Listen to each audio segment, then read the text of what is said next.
জীবনের সাগরে যদি একবার কেউ অবগাহন করতে পারে তাহলে তার সংসার হয়।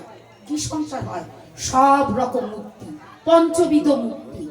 আমরা মুক্তি মুক্তি করছি, অর্থনৈতিক মুক্তি, রাজনৈতিক মুক্তি, সামাজিক মুক্তি, ধর্মীয় মুক্তি, যা কিছু চাইছি না কেন এই গারস্থ ধর্মের মধ্যে রয়েছে।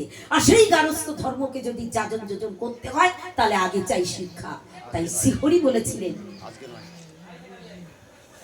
হরি বলি তো ভাইকে ওই যে অন্যায় বললাম না, ধরবি যদি মতুয়ার বলি, গান গেয়ে গলায় সুর আছে, আকাশ ফাটিয়ে দিই আমরা, কিন্তু কানে শুধু সুর শুনি, একটা পদও আমরা বুঝতে পারি না। আমাদের খুব কষ্ট হয়, হার্টে লাগে, খুব কষ্ট হয়।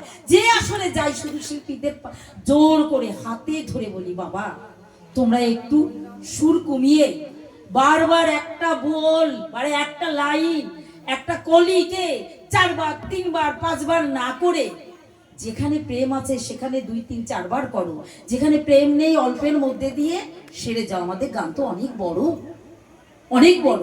তো এই ভাইটি বর্তমান জগতে .com অর্থাৎ এই 21শ শতাব্দীতে দাঁড়িয়ে ভাই কিন্তু একটা প্লাবন তৈরি করে ফেলেছে, একটা ঝড় তুলে ফেলেছে। একে সমালোচনা করে অনেকেই, কিন্তু এই যে গানটা গাইলো কি সুন্দর, ছোট্ট ছোট্ট করে পদটা দিকে দিয়ে দিল।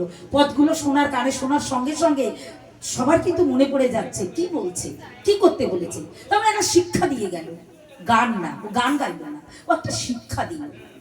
এরাই হচ্ছে বিশুদ্ধ চেতনা। একটু আগে বললো না যে হয়তো আমরা এরপর আর থাকবো না, বাইন দ্বারা আমরা একসঙ্গে সংগ্রাম করেছি, একসঙ্গে এই মতুয়া ধর্মের বাহক হয়েছিলাম একই সময়ে।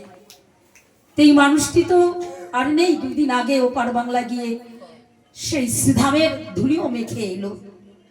তারপরে দেখতে দেখতে সে তো এই কদিনের মধ্যেই তার জীবনের যা কিছু ছিল সব নিংড়িয়ে দিয়ে একেবারে একটা আখির সিবড়া সেজে চলে গেল।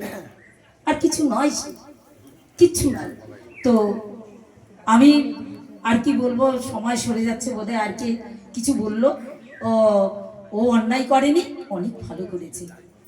আমি তো খুশি হয়েছি, আমার মতো যদি আর কেউ থাকে তারাও খুশি হয়েছে আশা রাখি। হরি বল।